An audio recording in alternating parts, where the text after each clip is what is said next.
इनके जीवन में नहीं, दो लोगों के जीवन में नहीं, हर किसी के जीवन में चमत्कार होने वाला है। आज मेरा परमेश्वर हर किसी के जीवन में मिरेकल, हर किसी के जीवन में चमत्कार करना चाहता है। मेरे भाई बहन जितने लोग मुझे देख रहे हैं, सुन रहे हैं, आज परमेश्वर आपके घर में, आपके परिवार में, आपके जीवन में, हर किसी के जीवन में मिरेकल करना चाहते हैं, हर किसी के जीवन में चमत्कार करना चाहते हैं। क्या तुम लोग चाहते हो कि परमेश्वर आज आपके जीवन में चमत्कार करे? क्या तुम लोग चाहते हो परमेश्वर आज आप सबके जीवन में काम करे, आपके घर में, आपके परिवार में, आपकी लाइफ में मिरेकल करे? दोस्तों, आप सभी को जय मसीह की मैं प्रॉफिट टिंकू आज आपका स्वागत करता हूं कि नई एक पावरफुल वीडियो में। रात की प्रार्थना, विश्वास की प्रार्थना। दोस्तों, रात की प्रार्थना करेंगे और परमेश्वर का धन्यवाद करेंगे जो जीवित और महान परमेश्वर है, जो जिंदाओं में वास करता है, मुर्दों में नहीं रहता। आज बहुत सारे लोग परमेश्वर, जीवित परमेश्वर को पेड़ों में, पत्थरों में, गलियों बाजारों में ढूंढ रहे हैं। सच्चा परमेश्वर सच्ची जगहों पर मिलता है, जिंदा लोगों को मिलता है। जिंदा परमेश्वर जिंदा लोगों में मिलता है, मुर्दों की जगह पर उसका कोई काम नहीं है। आज बहुत सारे लोग सच्चे परमेश्वर को, सच्चे ईश्वर को पेड़ों में, पत्थरों में, गलियों में, बाजारों में ढूंढ रहे हैं, पर सच्चा परमेश्वर सच्चे लोगों में मिलता है। और जितने लोग उसकी उपासना करते हैं वो जिंदा हैं, वो मरे हुए नहीं है, वो जीवित हैं, और उस जगह पर मेरा प्रभु वास करता है। हालेलुया। आज बहुत सारे लोग इन सब बातों को नहीं जानते, पर आज लोग, सब संसार के लोग, दुनिया के लोग परमेश्वर को पहाड़ों में, जगहों में ढूंढते फिरते हैं, पेड़ों में, पत्थरों में, गलियों बाजारों में ढूंढते फिरते हैं। पर मैं आपको बताना चाहता हूँ, सच्चा परमेश्वर तुम्हारे अंदर रहता है, सच्चा परमेश्वर तुम्हारे मन में रहता है, सच्चा परमेश्वर तुम्हारे हृदय में रहता है। सच्चा ईश्वर बाहर नहीं है, वो तुम्हारे अंदर बैठा है। तुम्हें अंदर झांकने की जरूरत है, तुम्हें अंदर देखने की जरूरत है, तुम्हें अपने मन को खोजने की जरूरत है। आज बहुत सारे हमारे बहन भाई हैं जो दुनियादारी में, संसार के अंदर परमेश्वर को ढूंढ रहे हैं, पर परमेश्वर तुम्हारे अंदर बैठा। तुम्हें मालूम है, संसार के अंदर परमेश्वर नहीं है, परमेश्वर तुम्हारे अंदर है। परमेश्वर हर किसी व्यक्ति के अंदर रहता है, क्योंकि वो दुनिया को बनाने वाला परमेश्वर, इसने सृष्टि की रचना की। वो बाइबल यह कहती है, परमेश्वर का वचन यह कहता है कि परमेश्वर ने अपने स्वरूप में और अपने जैसा आपको बनाया। ठीक है ना? तो जो बाइबल को पढ़ते लिखा, परमेश्वर का जो मंदिर है वो तुम हो, और जो उस मंदिर को नाश करता है वो उससे, परमेश्वर से नाश करता है। तो हम सब परमेश्वर के हैकल हैं, हम परमेश्वर के मंदिर हैं, और प्रभु हम में वास करता है। तो आज बहुत सारे लोग अपने इस मंदिर को गंदा कर रहे हैं। मैं सुन के देखिए, मेरी बात में बड़ा इंटरेस्टिंग है। आज लोग अपने मंदिर को नाश कर रहे हैं, दूसरे मंदिर को साफ कर रहे हैं। आज आपका जो मंदिर है, जो परमेश्वर का मंदिर कौन है? आपका दिल है। आप है परमेश्वर के मंदिर पर। आपने अपने शरीर को नाश करके रखा है, नशे में, व्यभिचार में, पाप में, गलत कामों में, चोरी में, झूठ में, निंदा में, चुगली में, दूसरी स्त्री का लालच करते हो, पराई पैसे का लालच करते हो, पराई जमीन का लालच करते हो। तो ये क्या तुम अपने मंदिर को भ्रष्ट कर रहे हो? शराब पी रहे हो, अपने अंदर को क्या कर रहे हो? तुम नाश कर रहे हो, मंदिर को नाश कर रहे हो। बीड़ी, नशा, सिगरेट, ड्रग्स, कोकीन, तो क्या कर रहे हो तुम? अपने मंदिर को नाश कर रहे हो। इसलिए बाइबल कहती है कि जो इस मंदिर को नाश करेगा, लिखा है कि उसके ऊपर यहोवा का क्रोध भड़के। इसलिए परमेश्वर के कलाम को समझना बहुत ज़्यादा ज़रूरी है। परमेश्वर के कलाम को जब तक तुम नहीं समझोगे, तब तक आपके जीवन में कोई आशीष नहीं आने वाली है। पवित्र आत्मा ये चाहता है, क्योंकि आज बहुत सारे लोग इन सब बातों से अनजान हैं, इन सब बातों को नहीं जानते हैं। अगर आज तुमने इन सब बातों को जान लिया, तो परमेश्वर आप सबके जीवन में मिरेकल करेगा, आप सबके जीवन में काम करेगा। हालेलुया। जब हम बाइबल के अंदर पढ़ते हैं इन सब चीज़ों को, तो वो चीज़ें हमें मिल जाती हैं। और बाइबल कहते सत्य को जानो, सत्य तुम्हें स्वतंत्र करेगा, सत्य तुम्हें आज़ाद करेगा। आज लोग सत्य को ढूंढ रहे हैं, परमेश्वर आप सबके जीवन में चमत्कार करेंगे और मिरेकल करेंगे, यीशु मसीह के नाम में, आमीन। जिस प्रकार से परमेश्वर ने कहा कि आने वाले समय में बहुतों का प्रेम ठंडा पड़ जाएगा, तो दोस्तों ये रियल है।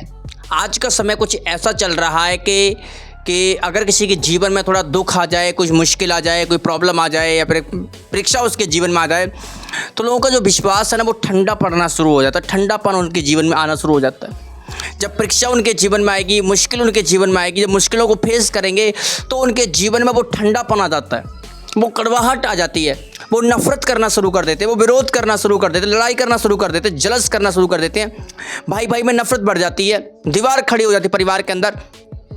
तो ये क्या है? ये वही भविष्यवाणी है जो परमेश्वर यहोवा प्रभु ने पहले कर दी थी कि आने वाले समय में बहुतों का प्रेम ठंडा पड़ जाएगा।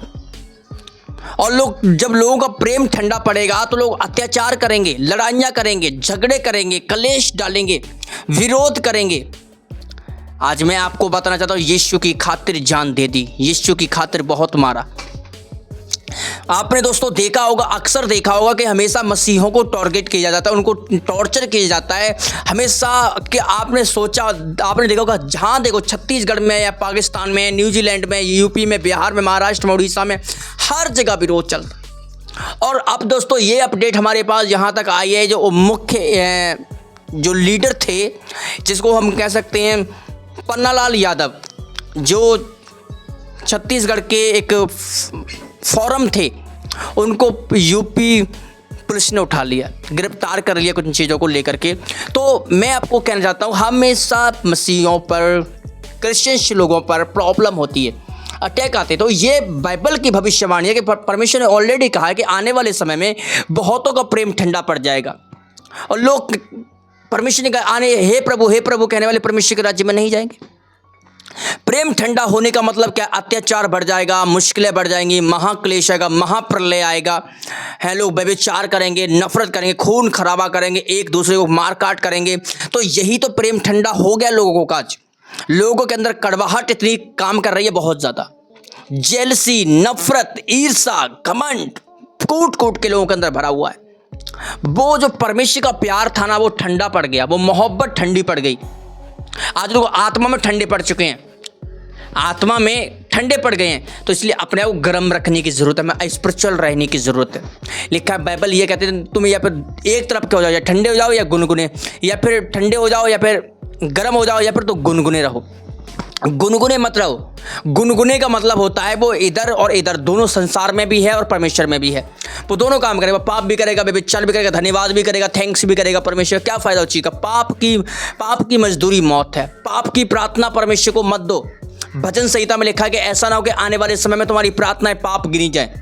आज बहुत सारे लोग परमेश्वर का नाम लेते समय कतराते हैं, नाम लेना नहीं चाहते हैं, परमेश्वर का धन्यवाद करना नहीं चाहते। बाइबल यह कहते हैं, परमेश्वर का वचन यह कहता है कि एक राजा था जिसका नाम था हेरोदेश। उसने परमेश्वर को महिमा ना दी, परमेश्वर के दूत ने उसे मारा। जो व्यक्ति, जो भाई, जो बहन, कोई भी क्यों ना हो, कहीं का भी क्यों ना हो, जो परमेश्वर को महिमा नहीं करेगा, यहोवा का दंड उनके ऊपर भड़कता है, यहोवा का क्रोध उसके ऊपर भड़कता है। ये बाइबल की स्टडी कहती है, मैं नहीं कहता। जो व्यक्ति परमेश्वर का नाम नहीं लेता है, उसको पवित्र आत्मा देखता है, सुनता है। ठीक है ना? तो आज परमेश्वर की शांति तुम्हारे घर में, तुम्हारे परिवार में देखने पाओ, यीशु मसीह के नाम है। प्रभु का मैं धन्यवाद करता हूँ, यीशु मसीह के नाम है, आमीन। हमारी मिनिस्ट्री का नाम है प्रोफेटिक मिनिस्ट्री। अगर कोई हमारी मिनिस्ट्री के अंदर दान दशमांश ऑफरिंग परमेश्वर के कामों के लिए भेजना चाहे तो भेज सकता है। आप जो स्क्रीन के ऊपर जो नंबर आपके सामने चल रहे हैं, आप ये फोन पे जो नंबर देख रहे हैं, गूगल पे आप हमारी मिनिस्ट्री के अंदर हेल्प कर सकते हैं। फोन पे पेटीएम कार्ड पर, इन तीनों नंबर, तीनों चीज़ों पर आप हमारी मिनिस्ट्री में हेल्प कर सकते हैं। और आप नीचे जो बैंक अकाउंट नंबर देख रहे हैं, आप उससे भी आप हमारी मिनिस्ट्री में परमेश्वर के कामों के लिए हेल्प कर सकते हैं। और ऊपर जो आप हमारा कॉन्टैक्ट नंबर, मोबाइल नंबर देख रहे हैं, उससे भी आप हमारी मिनिस्ट्री के अंदर परमेश्वर के कामों के लिए ऑफरिंग दान दशमांश भेज सकते हैं। और दोस्तों, जो आप देख रहे हैं स्क्रीन के ऊपर आपके सामने क्यूआर कोड लगा हुआ है। क्यूआर कोड के ऊपर भी जब आप स्कैन करेंगे तो आपके सामने वो इंटरफेस खुल जाएगा। तो आप उसके द्वारा भी आप हमारे परमेश्वर के कामों के लिए, परमेश्वर के भवन के लिए आप परमेश्वर के कामों के लिए भेज सकते हैं। लोग बड़ी बड़ी चर्चों के अंदर, मिनिस्ट्रियों के अंदर तो बहुत दान देते हैं।